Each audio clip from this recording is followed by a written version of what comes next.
We are live. Hey. Good morning, Kara. Good morning, Good morning. How- Hello, Facebook fans. How is everyone today? We're twinning. We have our recovery on. Woohoo! So today, Kara and I are talking about coping skills. Just in the nick of time, huh? Exactly. I think we could all use some tips and tricks on what works, especially during this uneasy, strange time. Yeah. Well, yeah, and any kind of things, I think we've all learned over the last couple of months how good our current coping skills were, and if we needed to freshen them up or if they were working for us. Mm-hmm. Absolutely. My coping skill right now is the dog that's sitting next to me. So if I'm moving a lot, it's because he's requiring petting. Well, right there, that's probably a good coping skill. Yeah. Time and pet the dog, right? So, yeah, I was, Lindsay and I were just talking about different articles, that whenever I seem to look for information, I always come across great articles from Psychology Today. And, that's what I came up with a good article for today that we thought maybe we could talk about, and we'll link you to it. And it's just some real good, quick tips on different coping skills. Yeah, I think they were perfect. And it's a short article. And really, when you read it, it's kind of like, oh, yeah, that would probably make me feel better. Yeah. So do you want to go ahead and talk about the 4 tips that this article recommends? I'll go ahead and share the article, too, for our viewers. Okay. Yeah, and one thing about it's funny because, of course, there's so much out there right now because of the pandemic. But this article also referred to different points in times that were stressful for people. Of course, 9/11 they mention, but really it's just this is something that's affecting all of us globally right now. But there are tips that can help no matter what type of stresses we're going through. Mm-hmm. So one of the first ones that they mention as a coping skill, I think, is kind of like all of our favorites, and that is sleeping. So, Lindsay, how many hours of sleep do you get per night? Well, I would have over 18. We talked about it a little bit yesterday that I've probably been staying up too late, and it does, I think, cause stress. Mm-hmm. I've been probably only getting about 6.5 hours, and I'm definitely one that probably could use that 7 to 8 for sure. Well, and there you go. Not enough.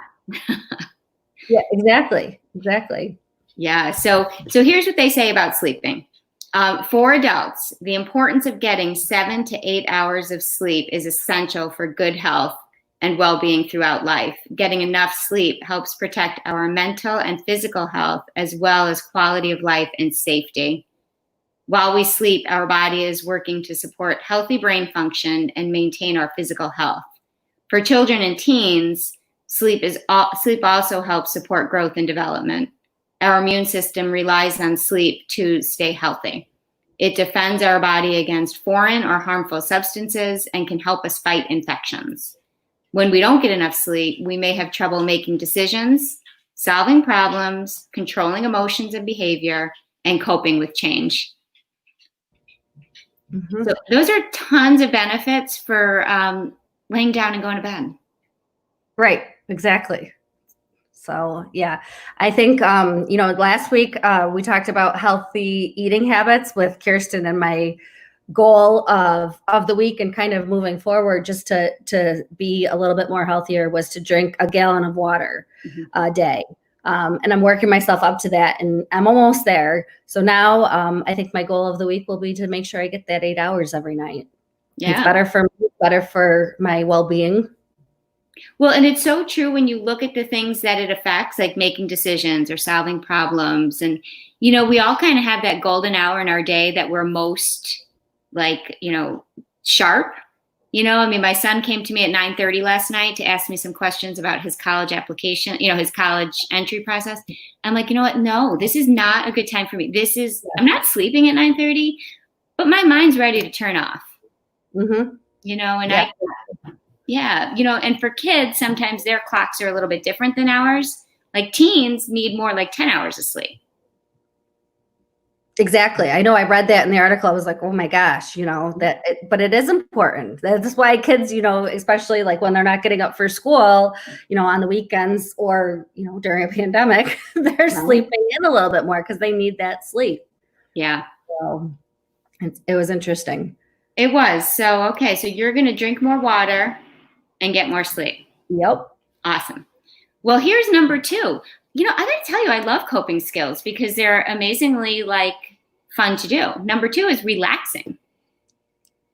So as our stress level increases, and there's every reason to believe that it will, it's more important than ever to take time throughout the day to take a break, rest, and when necessary, calm ourselves. If we're anxious, an easy exercise is taking a moment to slow down our breathing. One way to do this is to inhale slowly to a count of 4, hold it for a moment, and then exhale slowly to a count of 4.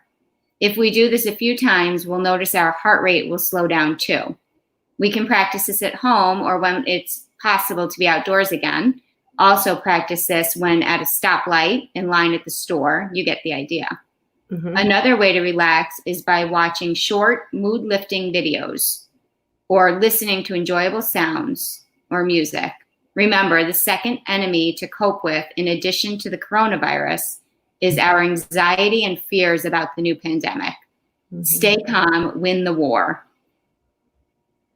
Yeah, for sure. I think it's so easy now to watch the news on social media, but some of those feel-good stories, that want to put a smile on your face are really quick. I think I watched one yesterday, and it was just this little toddler hugging everybody at a park and basically giving out free hugs. Yeah. 30-second video, but it did kind of bring me back, kind of reset me. And then I went on to my next thing. Yeah. Well, yeah, this is why cat videos are so popular. I mean, how can you watch a little cat video and not smile? I don't even like pets. Yeah. Oh, that's too funny. Yeah. So relax, reset. Yeah. Well, and I think the breathing and that, sounds kind of meditative, but really just, everyone says they have no time for meditation.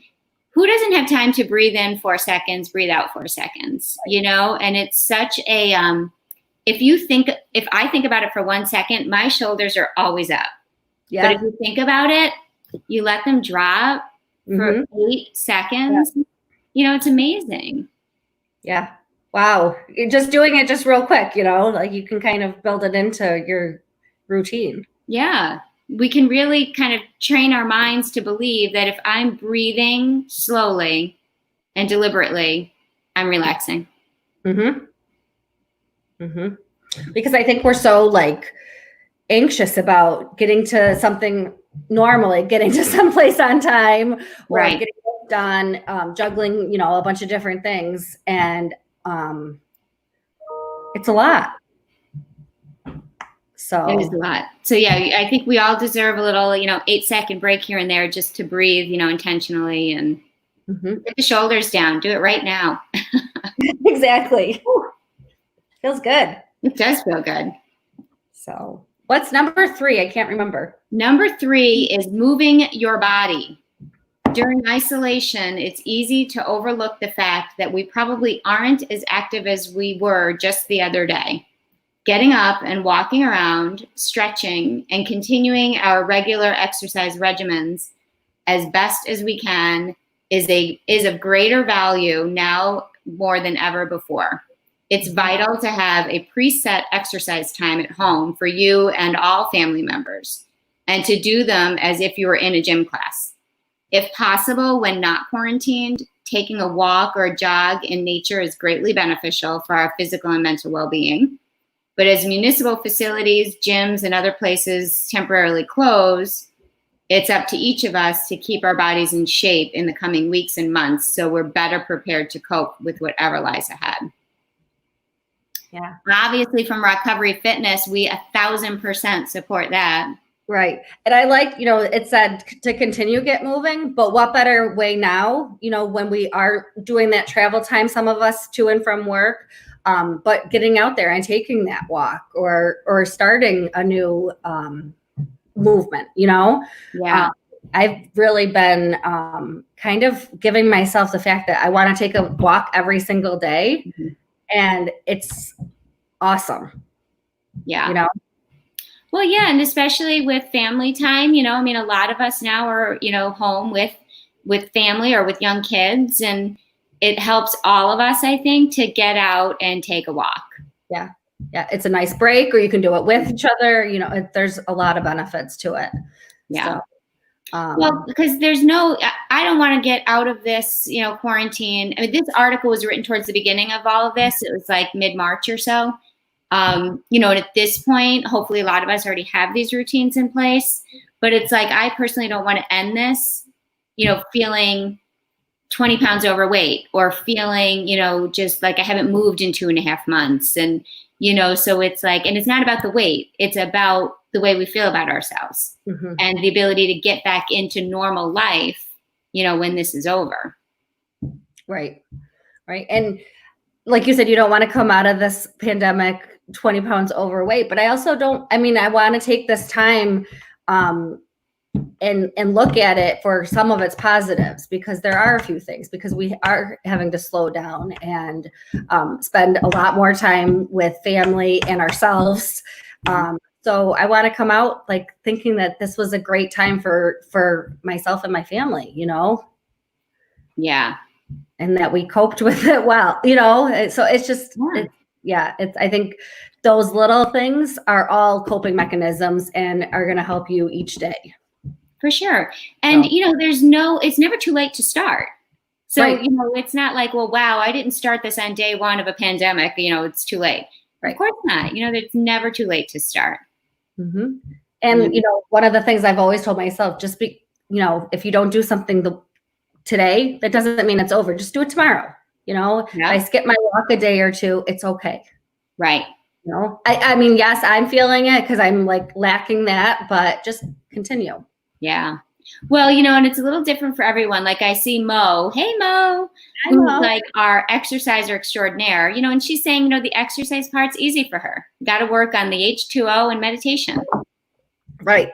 Right. So that's absolutely, we all kind of recognize in ourselves, it's, what your stretch is, out of your comfort zone. Mm-hmm. For sure. For sure. Yeah. Well, and here's the number 4. So this one's going to be a little tricky. We'll have to figure out how to do this one in a pandemic environment. But this one is connecting socially. This strange time of social distancing, which we prefer to call physical distancing, I agree, presents us with a unique opportunity that, although we've had it forever, we may have taken for granted. Connecting with each other. It's of paramount importance that we communicate with family members, friends, workmates. Hi, Lindsay. And especially people we know that are at a higher risk of contracting the coronavirus. For those we're close to, it's a chance to convey not only concern, but also the love and gratitude we may express only on special occasions. This is no time to hold back. When appropriate, end conversations or text messages with "I love you."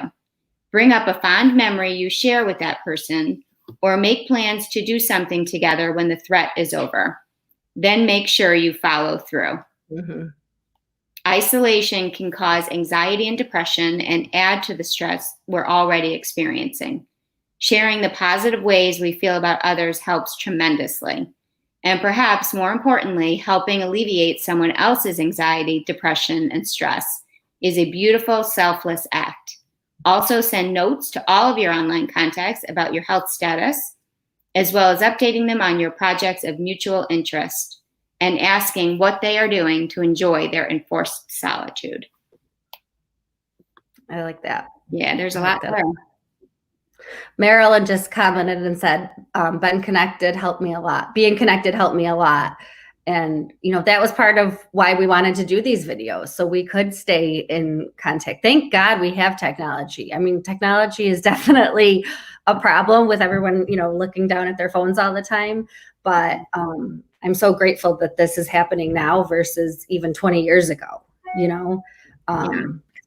We get to see each other a lot more than we would have been able to.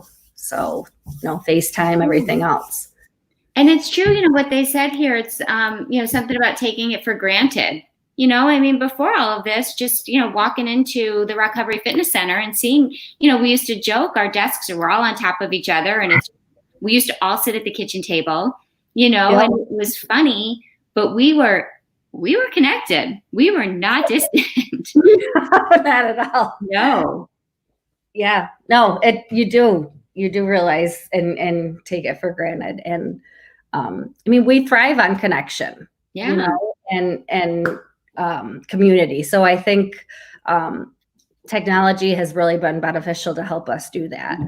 And, I know that we've talked in some of our staff meetings about, just reconnecting with people that you might not have talked to all the time, or just checking in on somebody, or, saying hi.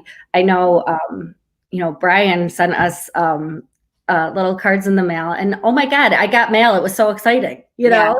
Yeah. So those little things that we can do for others are pretty cool. Yeah. We have some pretty sensitive and awesome coworkers. We've gotten gift cards and blankets and cookies and all these connections that, it wouldn't have happened. We've had live sunshine, coming down some of our streets. You sure have, Susie. Right? Yes. And how good did that make you feel? Well, and my live sunshine actually came in the form of a photo, because apparently Maps doesn't want to find my street. So the physical sunshine didn't show up, but the mail sunshine did. And it was amazing. I loved it. Mm-hmm. Mm-hmm. Yeah, I like that too. Yeah, connections that we wouldn't have. I got an email from somebody yesterday that absolutely just warmed my heart. And it's a person who I don't know very well, but she just reached out and sent this really amazing little email that was maybe 3 lines, but it just made me feel so good about myself. And it was especially that she not only thought these nice things about me, but took the step to tell me. Yeah. Yeah. Because how many times I do think things sometimes, but like taking it to that next step, is a lot different. Oh yeah. And out of time, or, so yeah. So these, I know one of the other coping skills that we had talked about and that you've been really enjoying is Brian Quinn's meditation. Yeah. And I think that, what is it? Maybe 10, 15 minutes a day? Any time of the day, really. You don't have to do it when he goes on live at 11. Right. But yeah. And I try to go on live at 11 just because it feels a little bit extra connection, when you're actually there live, and, he'll be like, hey, Kara, so that you're all doing it at the same moment. But absolutely, if I can't make it at 11, I'm logging into that at some point during the day. Right. And those little connections, though, like you said, when we're watching one of the videos of our coworkers, and they say hi, you're like you feel so connected, like you're with them, I actually say hi back to the screen, even though they are not going to hear me. I love it. Love it. So yeah. Rich, H2O. What did you think H2O was? I love it. Oh, that kind of H2O. All right, he's there. Yeah, he's on it. Right. It's the old, what was it? The old chemistry table? Yeah. Back in the day. AU, come back with my gold. Yeah. I get like chemistry. Right. Do kids still learn that? Am I showing my age? We'll find out. I have an earth science student right now. So he's got biology and then chemistry. So we'll see. No. So that means you're an earth science teacher right now. Yes. Unfortunately. So, there was another article too that you and I came across that we also from Psychology Today. Yeah. So I don't know if you have that one. This one had a couple little links too about 7 things you can do And they are 7 healthy, non-destructive ways to cope. Because you know what? There are negative coping skills. Absolutely. A lot. Yeah. I mean, I read the article last night when we were talking about this, and a lot of those negative coping skills are what people tend to go to first. Yeah. So, you know, we just talked about connecting, exercise, taking a break, relaxing, and breathing. What was the first one? Now I can't think of it. Sleep. Those 4 simple things, you know. Yeah, we go to all these destructive things sometimes first, you know. Well, and the thing that's proven is the destructive coping skills might, you know, they have a limited benefit, which I hate to even use that word that it's a benefit, but I mean anything that you get out of that is limited. Right. You know, and these coping skills that you and I talk about, those are the long term. You know, these are the things that, you know, it's almost like the whole concept of flatten the curve, right? You know, I mean, we're still going to feel some stress, but maybe not as much if we're doing these healthy coping skills that can just even out the edges a little bit, you know, quicker and more long lasting. Right. Yeah. You know, some of these were similar. You know, number 1 is doing a breathing meditation. So we tried that with our breathe in, breathe out, go for a brisk walk or any kind of activity, physical activity. How about journaling? You journal? You know, I saw that one, and I'm not a huge journaler, but I saw one benefit to it was where, you know, you take that time to write down things. And I do that a lot when I have a lot of stuff going on my plate, whether it's at home, getting ready for a trip with the kids, or at work. Once I put it all down on paper and it's like in front of me, it's a lot easier to face it. And then you can start kind of going through it that way, you know, piece by piece. Yeah. So I guess that's my journaling. You know, I think journaling can look different for everybody. You know, I mean, I have a friend who gave me a 5-year journal 5 years ago. I am on my 5th year of this journal. Wow. It's amazing. And I'm not a big journaler, but all I need to do is write. I mean, I can't write that much. It's this big. You can really do a sentence or 2 a day. And what's been amazing to me is I can look back on this day for the last 5 years and see what happened that day. Oh my gosh. I want to do this. It's amazing. And the benefit stress-wise is there are things that have happened over the last 5 years. You know, things that have not been pleasant or have been difficult moments to get through. Mm-hmm. And I can look at that now and go, you know what? This too shall pass. Yeah, it will. You know, then, and it'll pass again. Wow. Yeah. Wow. You have a lot to do. So now you have to drink a gallon of water, get 8 hours of sleep, and start journaling. Yes. Yeah. You know, one other thing they're saying, and this should not be overlooked, you know, get outside help. You know, there are times, you know, number 4 here is get counseling help. So sometimes we need more than just the things we've talked about. Mm-hmm. And that's okay. Yeah. I mean, we've all, you know, for any different reason in our lives have probably reached out at one point or another for outside help. Mm-hmm. And, you know, it takes what it takes. Right. Using food as fuel, not as comfort.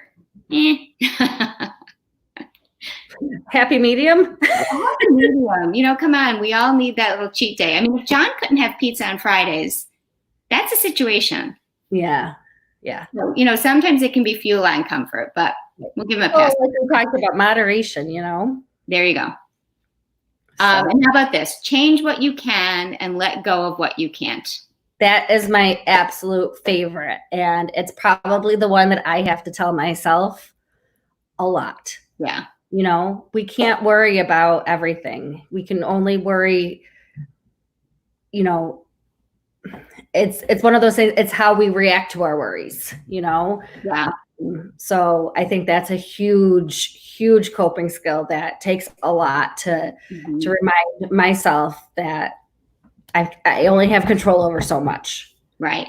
Right. I saw something about worry. You know, worry does not take away tomorrow's problems. It steals today's joy, you know? And so I have to remember that. But when you're in the middle of it, it's hard to remember that. To take a step back. Yeah. Sure. I do like their last one. Number 7 is practice gratitude. Yeah. Yeah. That was a really good one. Mm-hmm. And again, easy. Yeah. You know, we can all find something that we're grateful for. And unfortunately, again, it's one of those things where sometimes we focus on the negative instead of the positive. So flipping that mindset and remembering, you know, all the good things that are happening too, you know? Yeah. We can almost always find a little nugget of joy somewhere. And, you know, and even if you can't in the moment, if you have that gratitude journal, you can always, you know, glance back at something and say, yeah, I am grateful for these things. And this too shall pass. Right. For sure. Richard, we just posted it on line. I can message it to you though as well. Look at Marilyn. Oh, coloring. Yes. Oh, cool. Very cool. Yeah, those meditative, you know, adult coloring books. Mm-hmm. They're amazing. So, well, I think this is it's a fairly easy list to kind of focus on, but I know once life is going on, it makes it difficult too to sometimes focus those things on all those things. Yeah. So, you know, like we said, even if we can pick 1 or 2 of these things that we're going to work on, I think anxiety and stress can tend to stay down farther. The other thing is I want to teach this to my kids. Yeah. You know, because stress relief tactics shouldn't give us stress, you know, so it's like we do need to just grab that one here and there as our go-to that's going to bring it down, and showing our kids or showing our friends or being that example, you know, it's that whole, you know, attract what you put out. Mm-hmm. And so, you know, yeah, that's a great point. Yeah. Well, this was fun, Lindsay. I know. It was a lot of fun. So I'll make sure that we have both of those articles on Facebook, but we'll make sure that they're posted when we flip off of this. Yeah. And I'll make sure I add my more sleeping and journaling to my list of things that I'm going to work on. And I have to drink more water because I promised you and Kirsten after your duo the other day that I was going to be drinking a gallon of water, and I forgot. Well, it's a lot harder than it seems. Yeah. I can do that, but it was good. Hey, Mo, it was good to see you too. Marilyn, Richard, you guys, thanks for joining us. We'll probably see you separately or together next week. So stay tuned for lots of these videos coming at you. Yeah, and absolutely. And please remember, we're still here at Rock Recovery Fitness for, you know, support. And, you know, please keep coming on the live feeds or connecting with us through Facebook, or, you know, calling our peer support line and all of those things. And there's the peer services line right there. So, you know, it's important we stay connected now so that when this is all over, you know, we just get right back in, hit the ground running. Absolutely. Yeah. And we can't wait for that. Right. Yeah. Yeah. But we're learning patience too. Oh, yeah. Oh, yeah. I forgot about that one. Yeah. So, all right. Well, we'll talk soon. Okay. All right. Thanks, Lindsay. Bye, everybody.